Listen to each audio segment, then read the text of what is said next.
Yes, I do. I honestly believe that there will be accountability.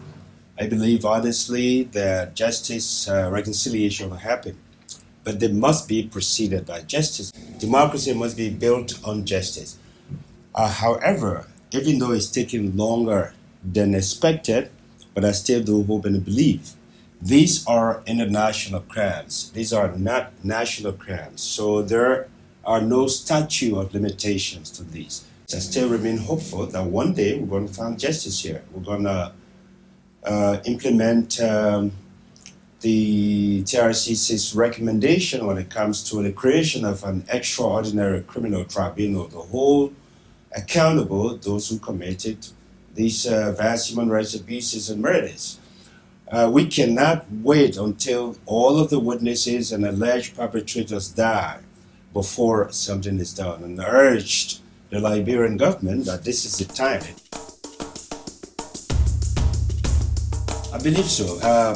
With some pressure from the international community from outside, the United States, Europe, the European Union. But in addition to that, more pressure needs to come from the Liberian people.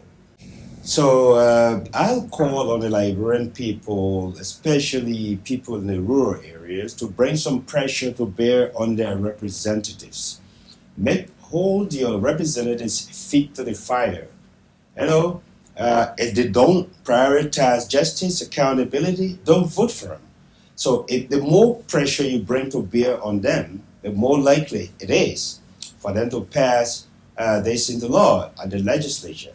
I still believe, and I still do hope, that the creation of the extraordinary criminal tribunal will become a reality in Liberia.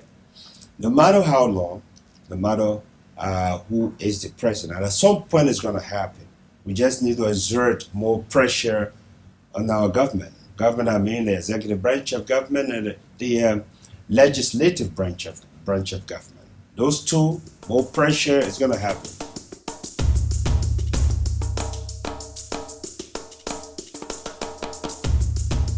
I think these are delay tactics. That's what I believe. I spoke at the legislature. I was called as one of the expert witnesses.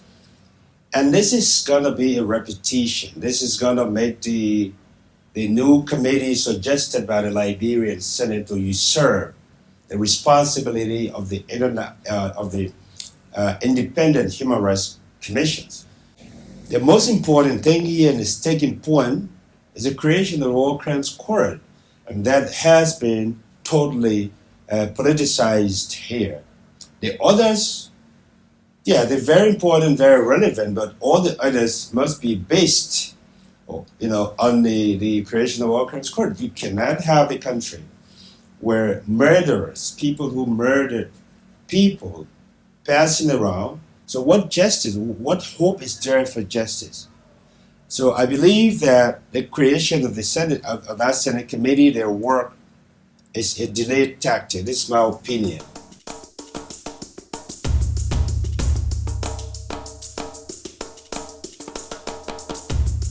Those trials are the result of our work in collaboration with jurisdictional authorities in Europe, Western Europe, and of course in North America. We're very much cognizant of the fact that there is, and there will continue to be some opposition from within Liberia and outside of Liberia, but that should not stop us. I am very much confident, and from what I've heard from victims of the cases you mentioned, of course, people are beginning to be satisfied. There's a little modicum of satisfaction with that. Now, you have to understand that we are constrained. The Liberian government, who is under treaty obligation to investigate and prosecute these cases, from the previous government to the current government, have either been unable or unwilling. But I'm more inclined to leaning on the side of unwillingness. It's been politicized totally. So the politicization is having an adverse effect on the progression of these prosecutions. But I do believe that they're making differences. These prosecutions making a huge difference. If they're making a difference, people wouldn't be concerned here in Liberia.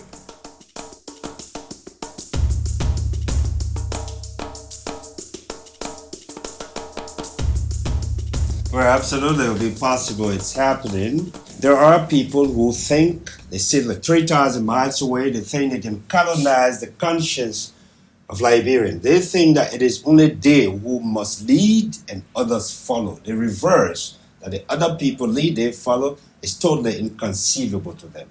This pushback is coming with respect to just one specific case, the ongoing case in Finland.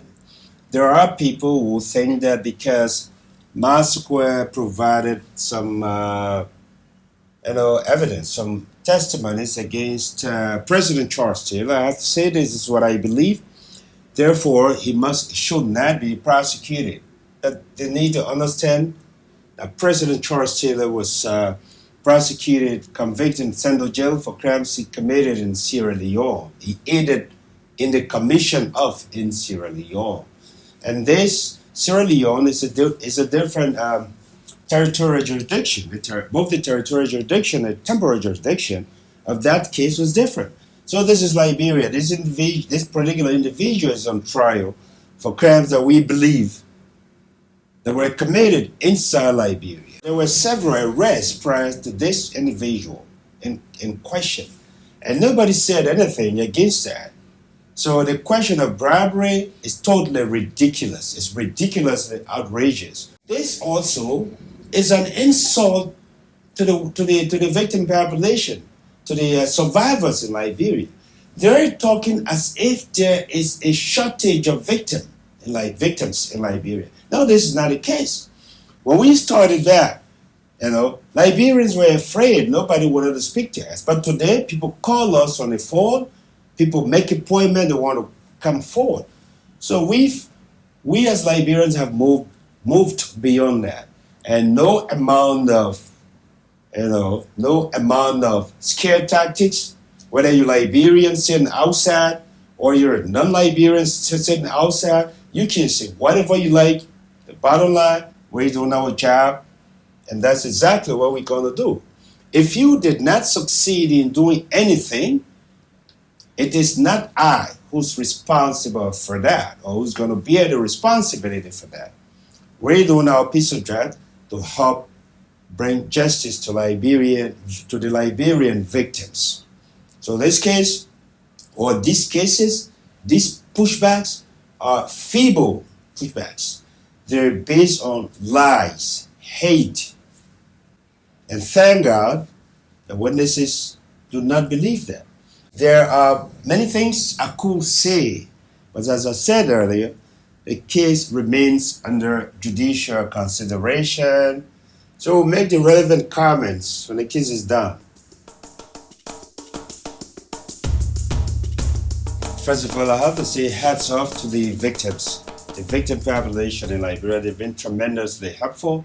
They've been very supportive of our works. Without the Liberian victims, there will be zero war crime trial overseas. So it is they who have made this possible. This, whatever has been made possible, is to their credit. The victims have remained engaged with our work, and they have been very supportive, and the fear that the victim had of coming forward, that fear has now shifted to the perpetrators. It is now the suspected or alleged perpetrators who are afraid, not anymore for the victims.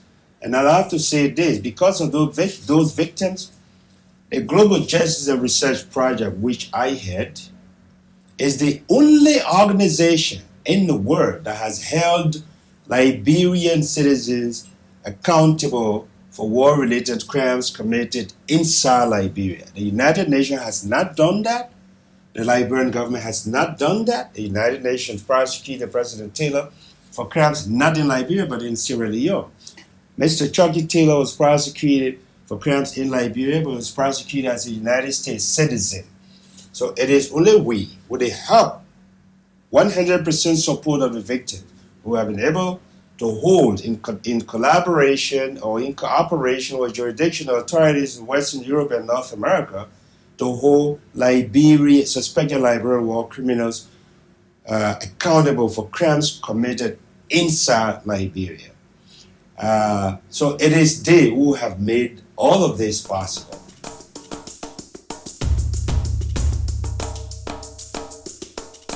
Right, yeah, I can imagine that. I visualized that. I think there were some hurdles that had to do with constitutional issues, together with the Liberian Bar Association and the University of Nottingham and the civil societies of Liberia. We've been able to, I believe, address that. We invited the University of Nottingham from England to come and work with some Liberian lawmakers and the Liberian Bar Associations to try and address those constitutional challenges. For example, in Liberia, if you're not a Liberian citizen, how do you practice law? You cannot practice law in Liberia if you're not a Liberian citizen. But it is the responsibility of the Liberian legislature to amend those laws.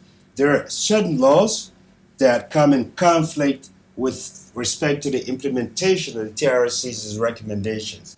But the first branch of government that's responsible for making laws can make amendments to those laws.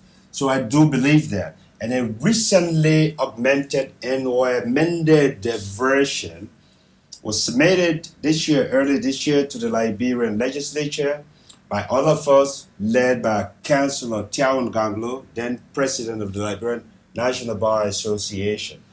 So the only thing they need to do is to look at it. They have not looked at it. They need to look at it.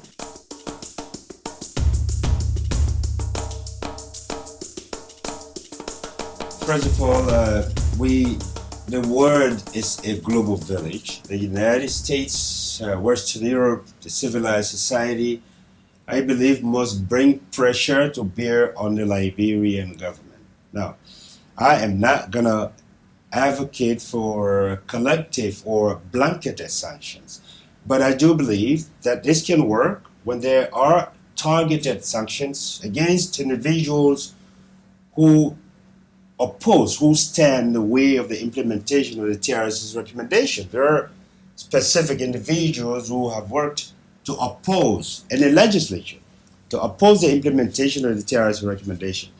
So we can do it singularly. We will have to be able to do it with the international community.